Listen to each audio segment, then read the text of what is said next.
Dear Venerable Sisters and Brothers, Dhamma friends, today is the 14th November and we are going to have the day's Dhamma talk. Everyone settle down and give the consent with 3 times sadhu, sadhu, sadhu. Namo tasse bhagavatu arahato samma sambuddhasse. Namo tassa bhagavatu arahato samma sambuddhasse. Namo tasse bhagavatu arahato samma sambuddhasse. Yatta titang manyussava nappavattanti manyussa che khopanang appavattamani munisantoti vucchati ti. Dear sisters and brothers, Dhamma friends, now we are reaching the end of the discussion slowly. So after giving such a explained and detailed kind of a method or pathway, the Buddha says, whatever may be the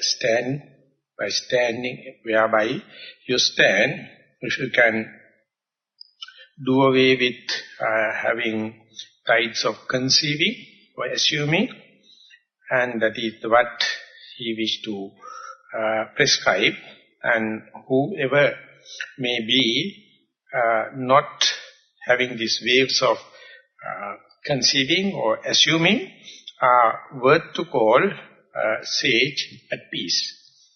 So far, the Buddha tried to explain Panyang Nappamajjaya, that means with wisdom, one not try to be negligent or be wise to be diligent, and with the help of the diligence, he tried to see what is the truth and what is the untruth, because this mindfulness or the diligence or the vigilance are going to show slowly as things as they are. Whenever someone is to understand the reality, as such, he developed the broadness of mind through cultivation of relinquishment.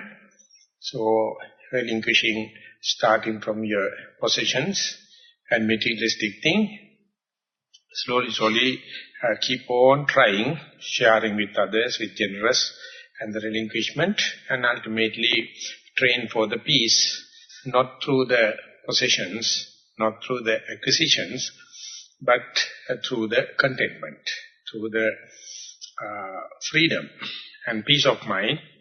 So this is the way, fourfold way, the Buddha prescribed to this particular bhikkhu, and he says, Yattati tammanyusava nappavattanti.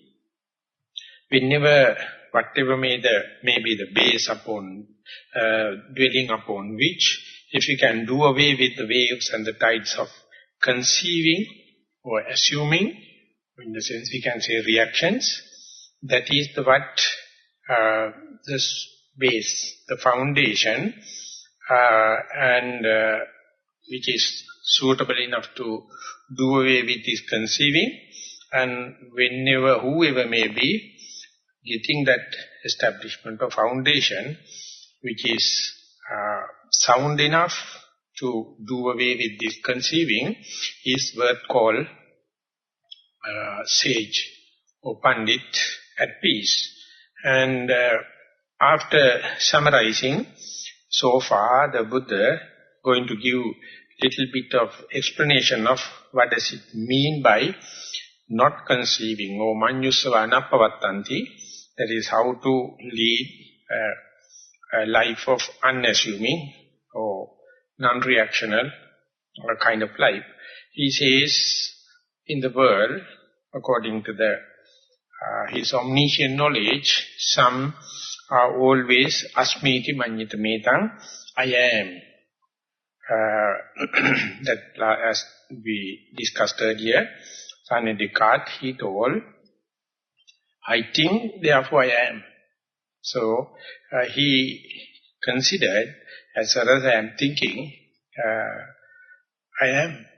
So therefore, it's one of the basic building block for his philosophy.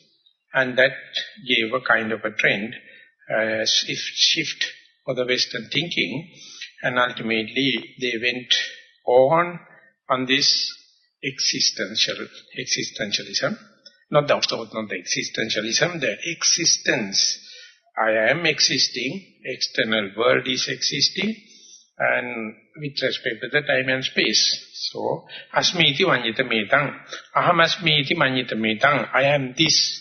Some people says, I am not this one, I am the Brahma or Brahma Padartha. So, my main task is to live a way of life. At the end of that, I will merge with the omniscient knowledge, not the omniscient knowledge, the Brahma Padartha, the Creator. That is also yet another manyita, or conceived thing, or some assume like that. Or bhavisanti manyita metang, some says, presently or in the present moment, I am not happy, I am not satisfied, something lacking. So therefore, future will be the best. I must try to have the future. In order to have a prosperous, good future, one has to assume there is a future. Having a future, bhavisanti manyita metang, na bhavisanti manyita metang. Some people says, the nihilists, they says, no good, no bad, whatever you do, no consequences. When the consequences are to come, you are no more. So therefore you have no any moral responsibility. That kind of there is no future kind of a notion, and that is also manyita metang, rupi bhavisanti. That is, my physical body is the self, and therefore it is called materialism. Whatever the thing you wish to satisfy your senses, and you do it, that is what we call Marxism or materialism. Some people say it's like that. And some other sages, even during the Buddha, they told this materialistic pleasure is not the ultimatum, but there is a immaterial pleasure, arupi bhavisanti. That means this world is very gross, and anyone is telling that this world is physicality, corporeality is the thing. They do not know the real pleasure. Real pleasure is arupi. That means when you go to very subtle materialistic sphere, arupi manyita metang. And some says the sanyi manyita metang, that whatever the world, physical, whatever the external thing, but our perception, how do you perceive the world, and even if you are not materialistically a rich person, if you are in a happy mood and perception, a sanyi manyita metang. Some people say, whatever may the perception, it is not good. Therefore, when and where there is no feeling, not perception, nothing to perceive, that is also, that is the best, and that is the ultimatum. So have this kind of asanyi manyita metang. And some say, therefore, I must try to be no perception. Means akinchanyayatana, kind of a plain as the ultimate. Oneva sanyana sanyayatana, that means neither perception nor no perception. So the Buddha says all the samatha states, rupi jhana, arupi jhana, everything is nothing but a conceived thing, assumed thing. So going through this, you are making use then, you try to do away with the sensuous pleasure by this object of meditation, that is a kind of a material. That is a kind of a four elements. You use, or rather you can say you are making use this materiality or 4 elements in order to get rid of sensuous pleasure. And you are not assuming or conceiving this very object of meditation is my foundation, and if you are going to have that kind of a perception, that kind of a assumption, whenever the very object disappears, you will dishearten. But instead what happens is, in reality also, that very materialistic thing, that is to say in-breath and out-breath or whatever may be, representative of the 4 elements, they also slowly reduce to space. And there you find the space is more subtler, more towards the peace of mind, more towards the lack of tension, frustration. So you make use this one in order to get rid of this materialistic thing. And then you go deep layers, Vijnana Jayatana, Akinchanyayatana, Nevasanyana, Nasanyayatana, like each time there is a utility value. There is a pragmatic value, but nothing to be assumed, nothing to be perceived as this is me, this is mine. So each and every one has its own practical value or pragmatic value or circumstantial value, but each and every one is not worth calling this is the foundation or this is something to be conceived as myself. So therefore one has to see the cause and effect relationship. Each and every one used to go to the more and more subtlety. And for example, you to, or a person, a commoner, to do away with this sensuous pleasure or sensuous gratification, he must be enlightened to understand there is a materialistic kind of object, that is to say, in-breath and out-breath, that is going to give immaterial kind of pressure. That means when you are in Rupi Jhana, you can have, so this is much refined, free of charge, and so he has to phrase this jhanic pleasure with compared to the sensuous pleasure.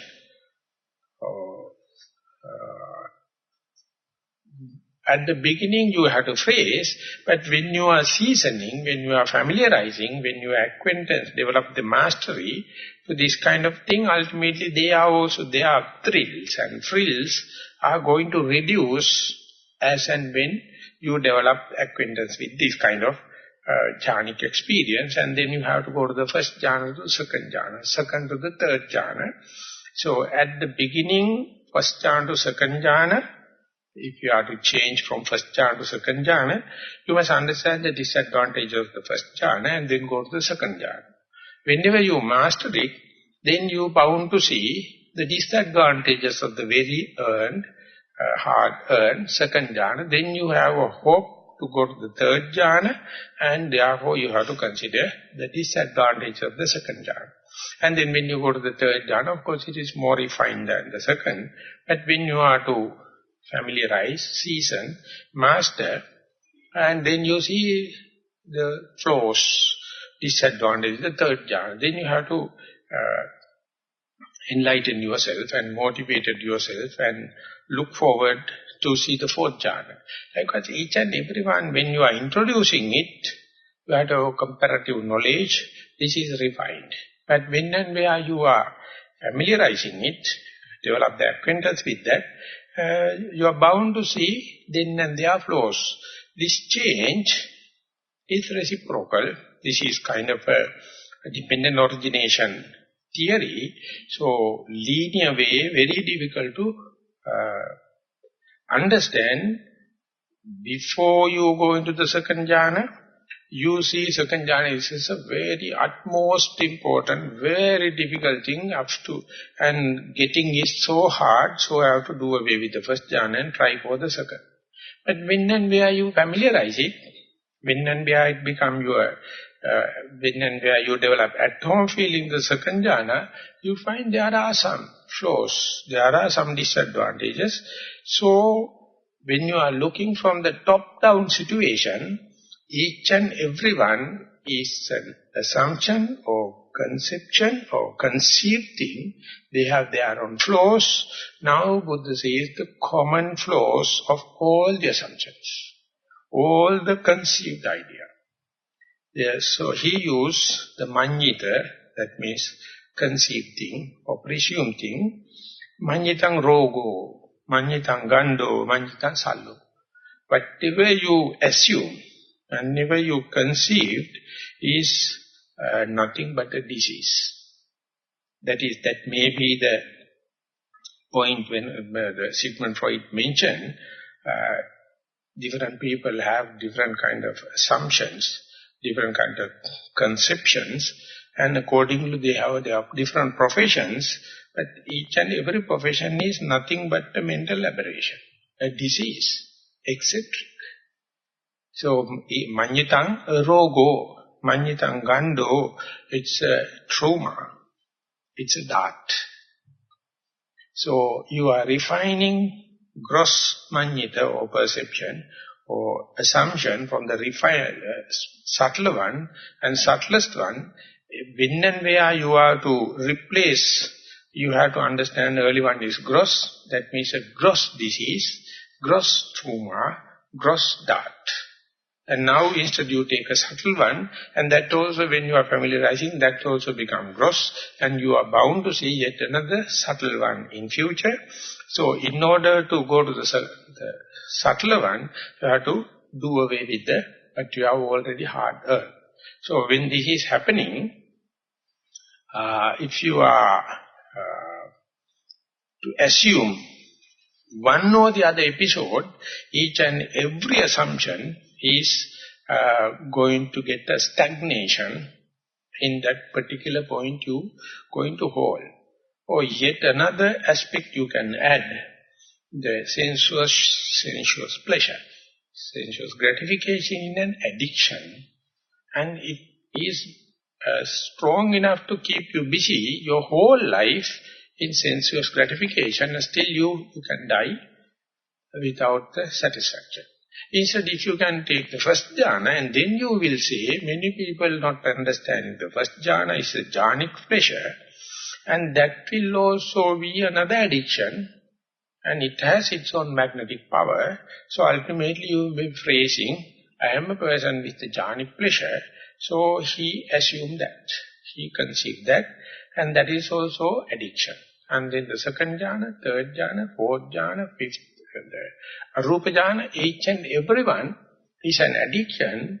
So the vipassana teachers, that is to say, bare insight teachers, they highlight this in order to show the flaws of each and every state, each and every episode.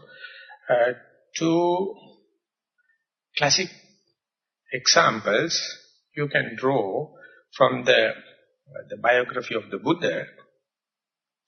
The story says, within a few days of the birth of Prince Siddhartha, there was an ascetic, paid a visit, known as Asita, to the palace. So the king was so happy to show the crown prince, and that was his first presentation to that ascetic, and asked the crown prince, still a toddler, asked, son, please pay respect to this ascetic because he is with so much of extrasensory perception and magical powers and mystic powers. So while asking the young, newly born baby to pay respect, what happened was the baby's legs jump and touch the head of the ascetic. It is a kind of an insult. Touching the head with toes. And then king was shaken, and the ascetic was not shaken. It looked at the features of the newly born baby, crown prince, and he started smiling at the beginning and then start crying. Now the king was so bewildered because he is the preceptor-like, advisor-like or director-like person to the king, but he showed mixed feelings at the beginning, smiling and then crying. Then the king was pleading that ascetic, why, Venerable Sir, that your reaction like this, first to smile and then to cry. Then he told, by looking at these body features, I know he is not a normal person. If he is going to be a householder, definitely he will be a Chakravarti, that means wheel-turning monarch. Or if he is going to renounce the world, he will be an omniscient person. So it is a very good reason for this ascetic to smile, and for the king also. Then king was still upset. He asked, if it is so good news, why did you cry? Then he told, when he become enlightened, I will not be in the world. I will be in the asanya thala, that means in the place formless. So his preaching, I can't listen. His figure, I can't see. So therefore his precious teaching will be lost, because when I go to the asanya thala, I don't have these organs, the eyes and the ears and kind of thing. So therefore I feel sorry, I missed the bus. So Vipassana teacher, they says, if he verily knows that he is a sure and shot to become Buddha, to be omniscient, why can't he relinquish this present mental state and arupa jhana and come back to the normal sphere, so that he will not be destined to asanyatala or formless state, but his attachment, his addiction to the present jhana is so powerful, he don't know how to get out of that. Therefore, he knows definitely he will destined to asanya satta, and there he will be put into a deep freeze and locked. He can't come out. It's a long, long time. When you go to the Brahma world, it's a long time. So therefore, even the one, not one Buddha, many Buddhas can come, but he can't have the contact. So therefore, having so much of knowledge, he don't know how to get out of this attachment. That is why he was crying. Crying, now, if a drug-addicted person, I mean, they are not crying at least. They are keep on addicted to the drugs. But that particular person was a sage. He has so much of attachment to this asanya tattva, that means akinchanyayatana or nevasanyana. He know due to this attachment, definitely he will next life go and destined to live in the formless space. The real teaching of the Buddha will not reach him. It's a one example where your addiction, even you know that is going to give us such a deprivation, he can't do away. And the next thing is, after the very enlightenment of the Buddha, he looked back. Who is the wise person who can understand my teaching? Because his teachings are factory fresh. No one can understand. 99%, 99,999 people are on the sense pleasure. So they will not be happy to say the relinquishment from the sense pleasure, because that itself will be a devastation, not only this time, even for you. You are so attached to the household life. If someone going to say, please do away with that, renounce, you will go for human rights and telling, how the hell who are you to tell us? Because we are the people skillful in the household life. We have so much of possession, so much of relatives and kind of thing. So, I don't know how I can deliver a talk to you, if I am to think in the way the Buddha thought. And he found no one cross. Then he came to know, his two teachers, well acquainted with his jhanic experience, Alara Kalama and Uddhakarama Buddha. So when he reflect back, telling that now these people have gone to the 7th jhana and the 4th, 8th jhana, that means Arupa jhana, so they have already renounced and already done away with the 5 hindrances. Not only that, they have gone to the Akasananchayatana, Vijnananchayatana, Akinchanchayatana. Therefore, they are well mastered to feel the space, to feel the function of the consciousness and do away with the consciousness and go to nothingness. The other person has gone to neither perception nor non-perception. So then Buddha told, they are in a well-prepared position to teach, to listen to my Dhamma and get some benefits. But unlucky enough, the first person died 7 days ago. Second person died just last night. But even then, if the Buddha as far as the Buddha is having omniscient knowledge, he can go to wherever the place he is reborn, but they have reborn in the formless sphere. Even Buddha has the initiative to go and preach, he can't reach. That's a lost.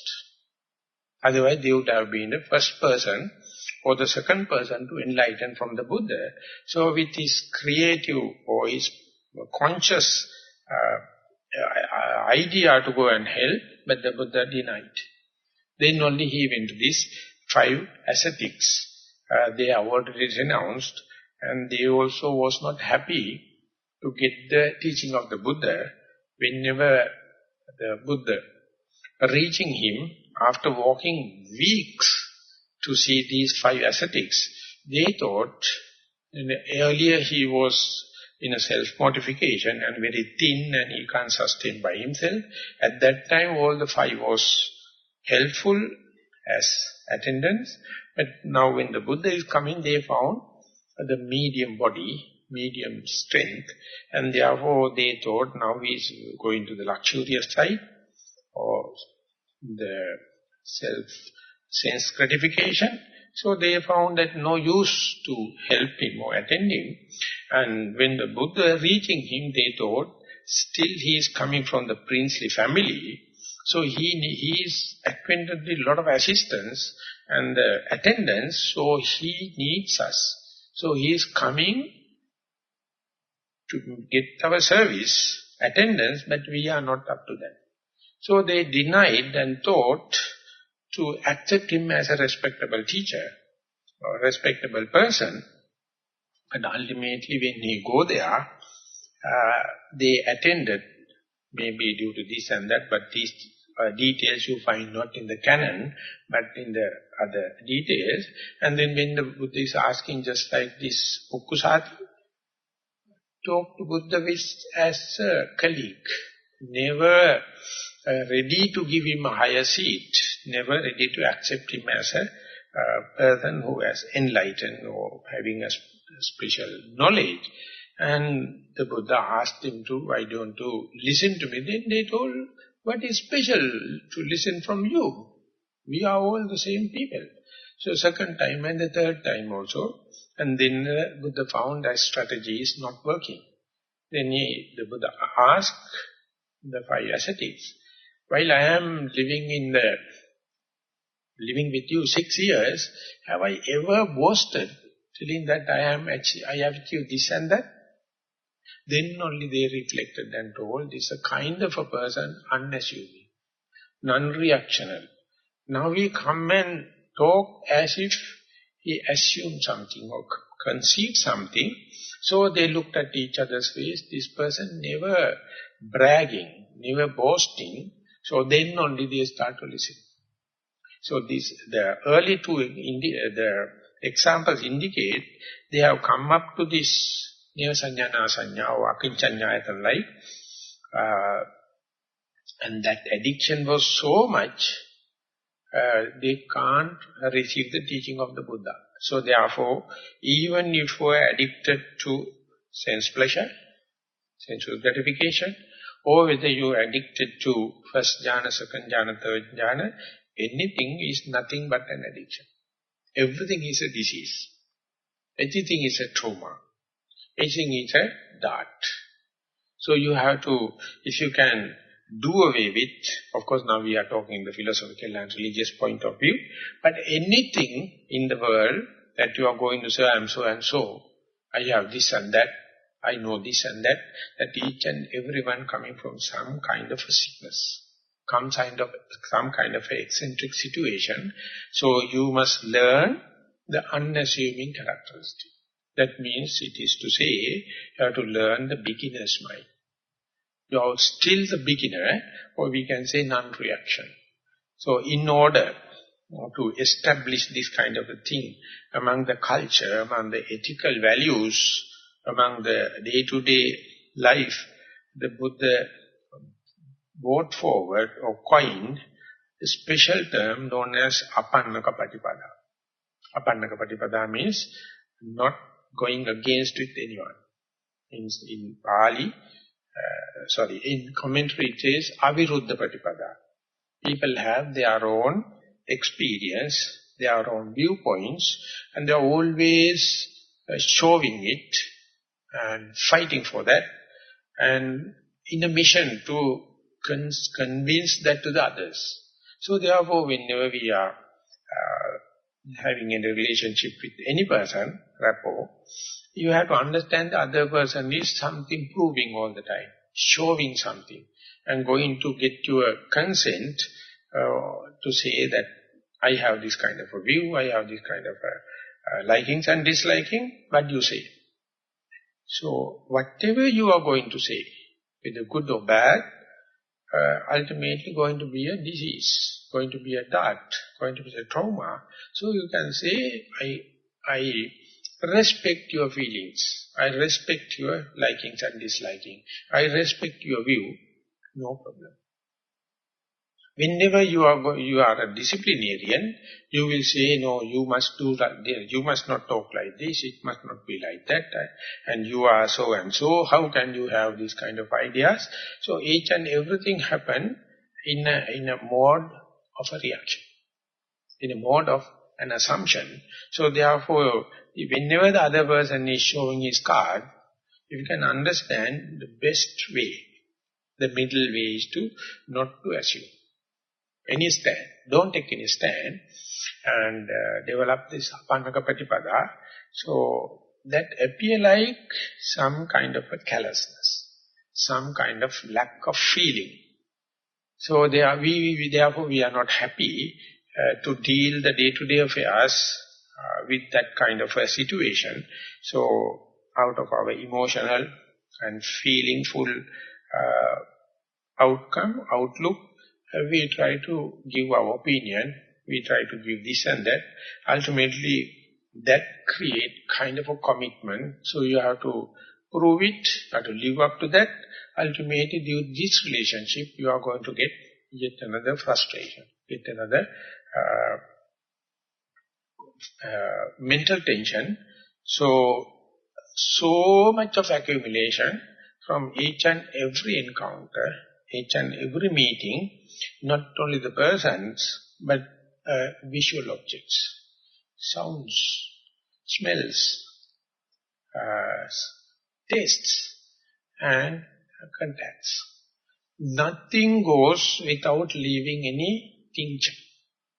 Anything goes without leaving any tincture, never go to the memory.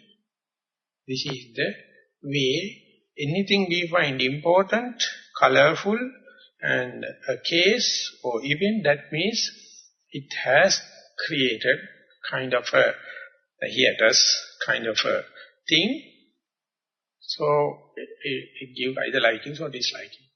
So any person who is vigilant enough, diligent enough, or be in the present moment to understand this game, whenever any interaction happens, which is to say contact happens, so that vigilance give you a chance to minimize as much as possible defilement which has not arisen yet. This is the highest culture. This is the highest gentlemanship. This is the highest civilization one can develop. So again I am telling, this will lead to say other people that you are very callous, you are not sharing your views, and you are not concerned about others, you have no feeling about your religion, you have no feeling about your nation, you have no feeling about this culture, you have no feeling about this and that, and all the kind of complaint can happen. So, this is yet another way, as a monk, Supatipanno Bhagavato Sāvaka Sangho, Ujupatipanno Bhagavato Sāvaka Sangho, Samichi Patipanno Bhagavato Sāvaka Sangho. Samichi Patipanna means you try to feel the social intuition with the social intuition. What is the majority's idea? You just to try to cope up with them. That's it.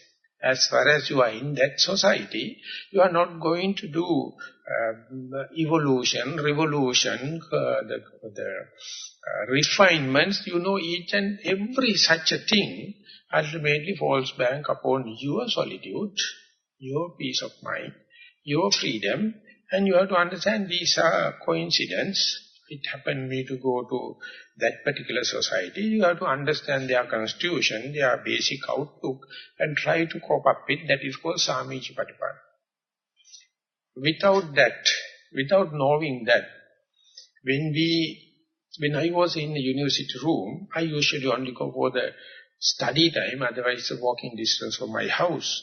So I felt it. It was maybe 79. That means maybe I am 25 years. I told to my roommates, when we are in the room, whatever you decide, if you too decide, I surrender to them. Because you are majority. So one was a Catholic, other was another, the elderly person, both of us, all of them are batchmates. Then they told, both of us deciding to throw you away from the room. Okay? So I was lying on the bed, they pulled me from the bed and dragged me to the threshold. And while dragging, I hold into the person's hand. It was with a wristlet. And due to the struggle, it knob falls down. And then he told, it ultimately joke is going to create me a problem, my wristlet broken. And I was on the threshold, and then I told, is this your decision? Now, then I will come back to the room. And I never listened to this kind of Samichi Patipanna. I had an idea, I told, when we three living, if the other two decides, I surrender. As far as I am in this room. So wherever I go, I never try to criticize anything. Don't think that I am the sage with the peace. That is not the picture I am going to paint. I am telling, due to that unassuming quality, whatever the society I can easily fit it. I don't find it says, if your girlfriend is a bat, you must not ask for chairs. So you have to love hanging. Instead, if you say, I am brought up in such a situation, you must welcome me with the chairs and settees and kind of thing. You can't make any love with the bat.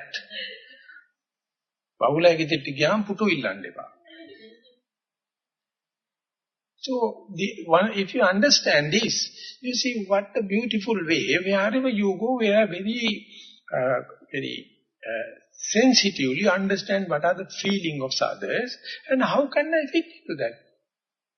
Don't think that you are without a backbone. Don't think that you are changing from that to the other. The best example given is the water. Water will take the shape of the vessel, wherever you pour. And you see the qualities. It goes to the lowest bottom and top is water level. And it reflects your face. Any other thing can't make you this quality. So try to just like be water, unconceiving, unassuming, non-reactional way. So you find everyone is a friend. And if you are developing that kind of an attitude, there is no foreign country for you. Everything is your local place. Wherever you go, you feel like at home. Because your best thing is to how to fit into the situation. It says when you throw a piece of clay, when it drops, it makes the base according to the surface it touches. And so it never bump off. But if you are a rubber ball, what happens is bump again and you go to the lowest point. That means you have no base. So this is the base for your sila. That you respect, you safeguard others' liking and disliking. And you try your best, how can I fit into this situation? And now, maybe this is my 23rd or 24th year as a monk, and that's a basic principle to be a monk. You must try to understand, how can I fit into this situation? Because situations are changing just like dreams in the night. If you are going to presume, this is my place, it must be like this, all the others may like. So ultimately, definitely you get hooked up with that particular place and you will be addicted to that place. And whenever you are losing that place, it's again heart attack, again a frustration. So that unassuming quality, that's the one the Buddha says, once you understand, you are really a sage at peace. And from the sensuous being, so person who is only the sense pleasure and gratifying pleasure, sense pleasure, you see how narrow-minded they are. Whenever little thing change, they make so much of frustration. When you are driving a car, most of the cars, present day they have air conditioning facilities, whether to keep the degree at the centigrade 21 or 20 can lead to a divorce. The wife says that I need 20. The husband says, no, I wish like to keep it. So Ben's company now have 2 air conditioners and both the people can monitor. There is no, car is not leading to a divorce. You can have 2.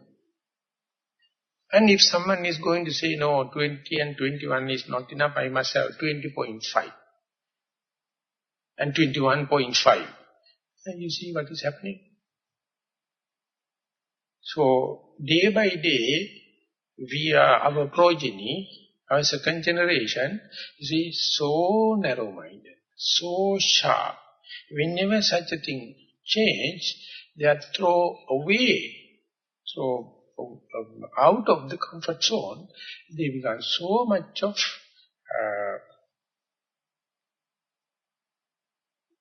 reactions, chemical reaction, physical reaction, emotional reaction. So much so they become narrow-minded. So you have to condition the air conditioning. Everything must be there. And ultimately what happened was, if anything goes little change, your limitation, your activities are completely limited.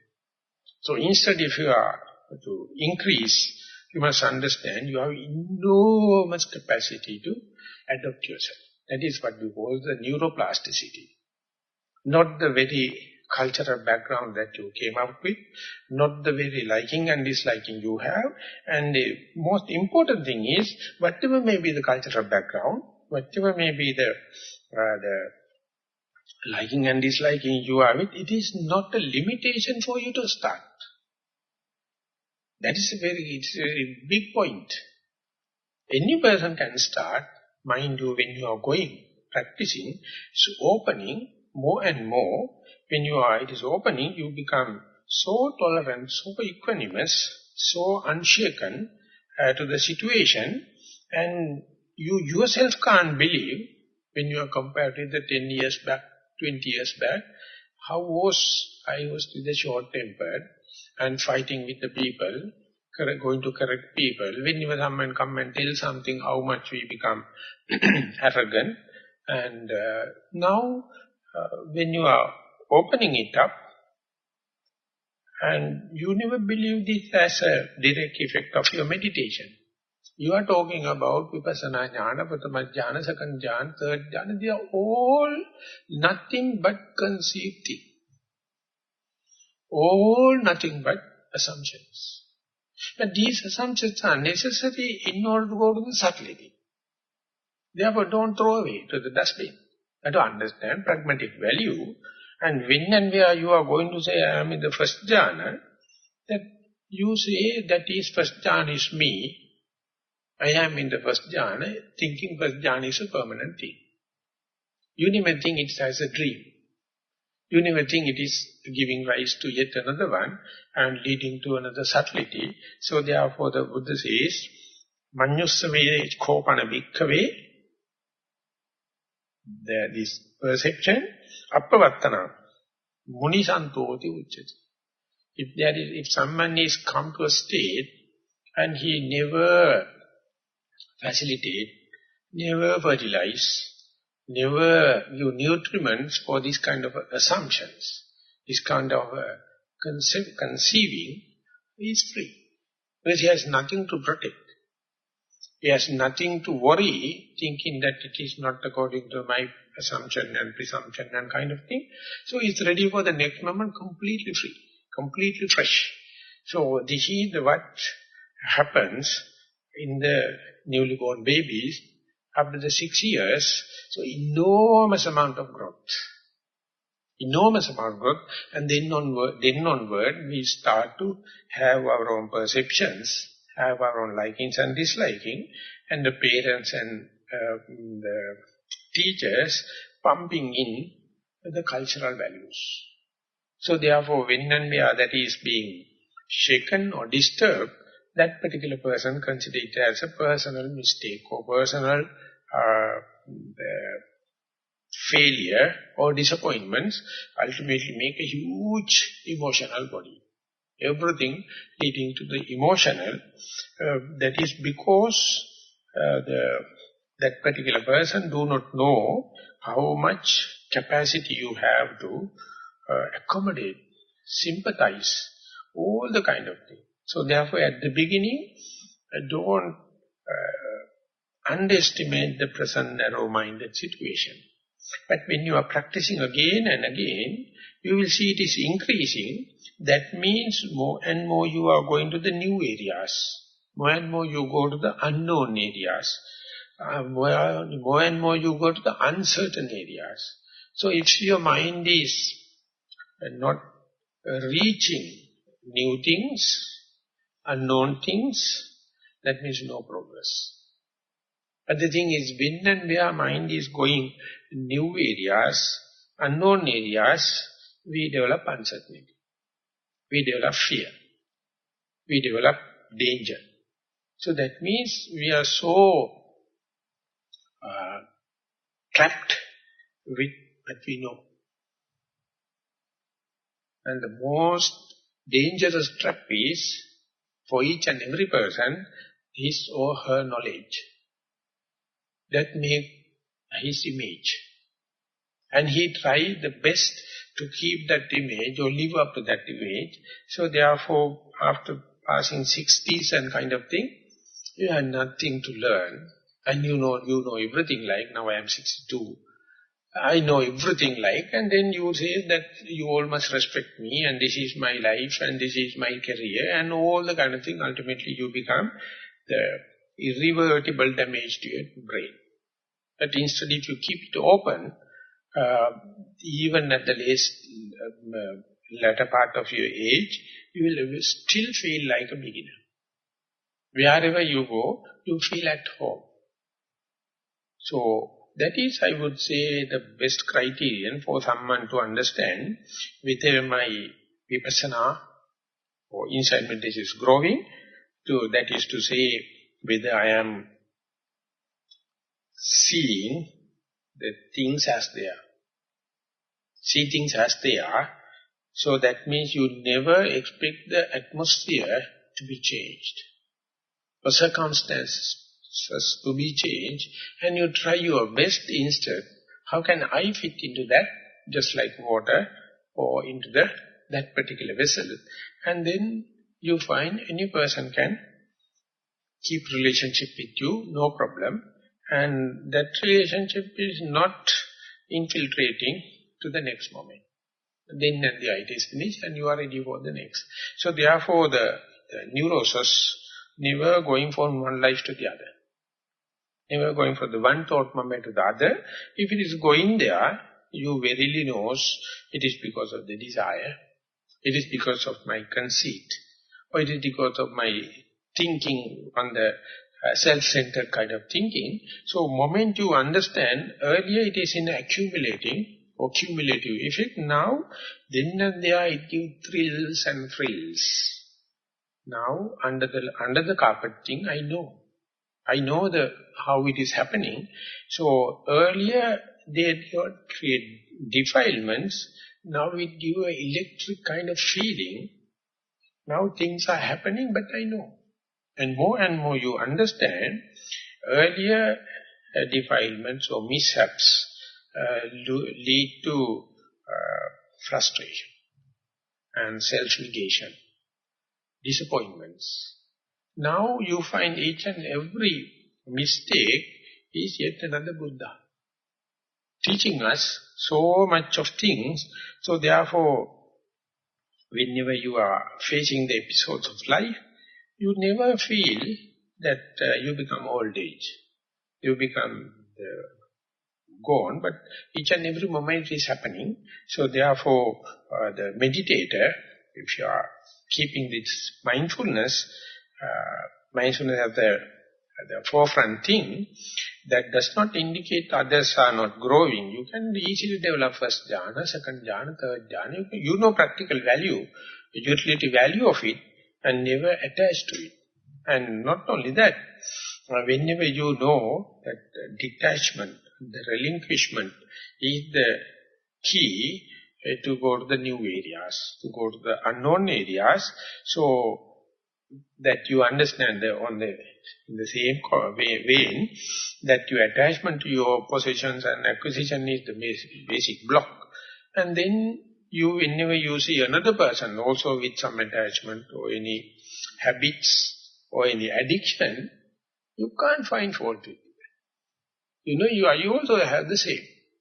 So therefore, Venerable Jnananda used to say, I can't find any mistake in others which I have not done by myself. It becomes a mistake because you have done already. That is, I know it is a mistake. But when you do, you have another kind of natural justice. When you are deciding for others, completely different kind of a justice. And you understand how unfair.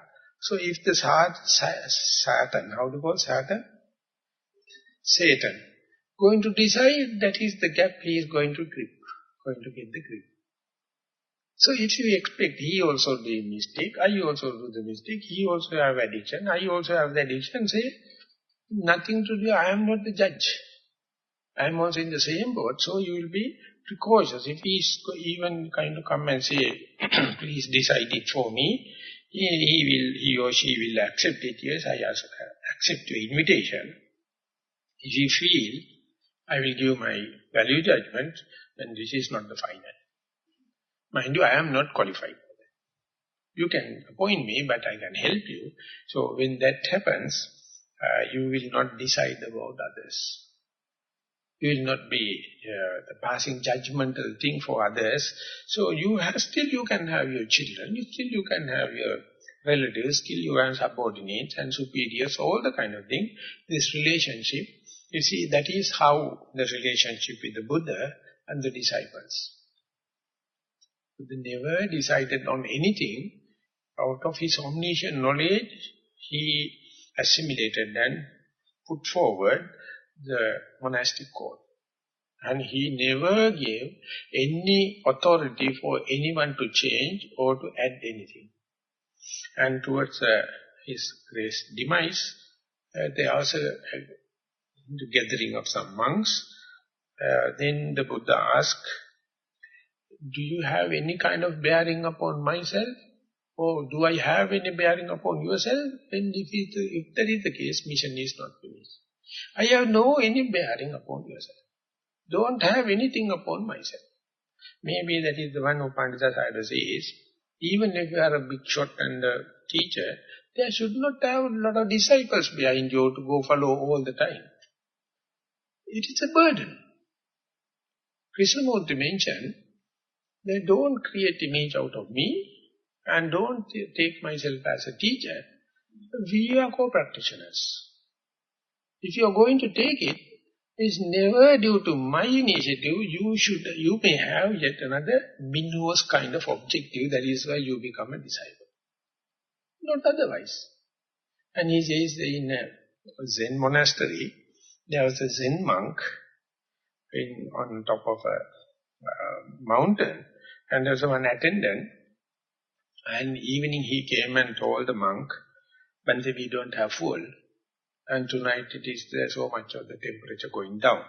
But he was very happily, the monk is engaged in carving a sandalwood chunk, and he is making a Buddha image. And so engaged, he is so warm. But the attendant went and found the last piece of firewood, and that is also finished. Now the fireplace becoming cooler, and ultimately fallen down, and he started freezing. So when the monk later, when he used to use this chaff, but is removed by the carving, and put everything, that is also finished. Now the end product is very beautiful Buddha image, but the assistant is about to die near the fireplace. Now what to do? He put the Buddha image in the fireplace and make the fireplace and brought the assistant into the light. So therefore, whatever the image you are making, it may be beautiful, don't worry to burn it if there is a practical value. Otherwise what you are going to do is you are warm up, but the assistant will die. So therefore making images, putting them on the pedestal and start whitewashing is what happens in the society. Society means that. Solitude, no images, no pedestals, no whitewashing. So therefore not much dramatic, not much eventful, but no assumptions, no conceiving. So because verily these people know a conception, conceiving is a rogo, gando, sallo. It's a disease, it's a trauma, it's a dark.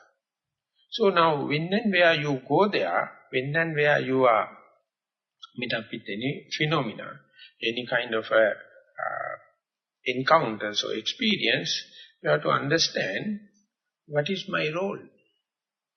Who am I with respect to this? If I am going to assume anything, definitely I have to be good and bad, correct and wrong, all the kind of thing. So therefore, living within a society is again a disease. Amantana hoti sahaya majje, gamane nisinne nipajje thani. Anabhijitan seritam pekhamano, eko chare khagga visana kap. That is in the Sutta Nipata, Khagga Visana Sutta.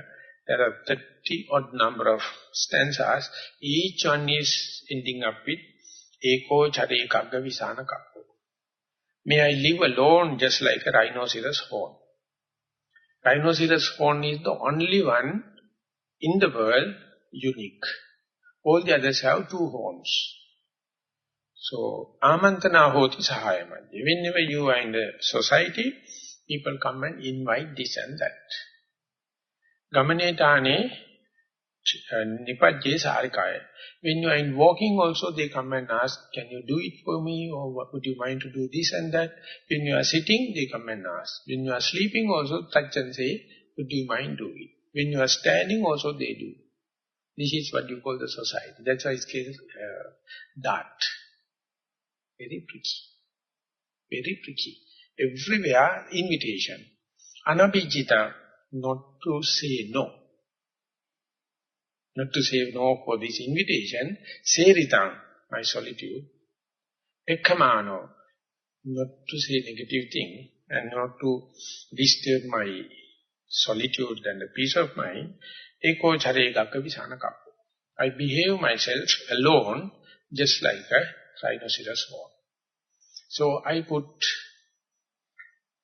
this stanza in my door when I was working in my room. And my close friends used to come and see. They ask what is this, then I say, all this is what the Buddha has mentioned that you find in such a book. They ask what is the meaning of it. Then says that everything I do, but I expect back is the solitude. What I expect back is peace of mind. What I expect back is the freedom. So the Buddha given the example like the rhinoceros horn. Then they say, okay, I am going to leave. Next time, when I come, definitely it will not be a rhinoceros horn, maybe cow's horn. You may have the partner. Then I told, okay, that you can challenge. But I try myself not to have any kind of a... Because when you are swimming, you can't have a partner. When you are tightrope walking, you can't have a partner. This trip is more than swimming in an eddy current. It's more than tricky, more trickier than walking in a tightrope. So how can we imagine or assume or conceive? So that peace is the one the Buddha says, it is uncontaminated and it is possible.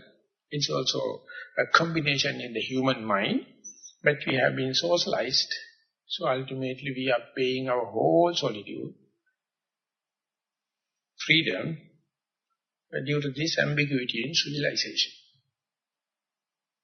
So we are worried about, is it barbaric to go to the forest? Becoming backward to go under a tree. Becoming backward to go to a solitude place. So there you can't share it with other one. You have no rights. Best thing is, be mindful and mind your own business.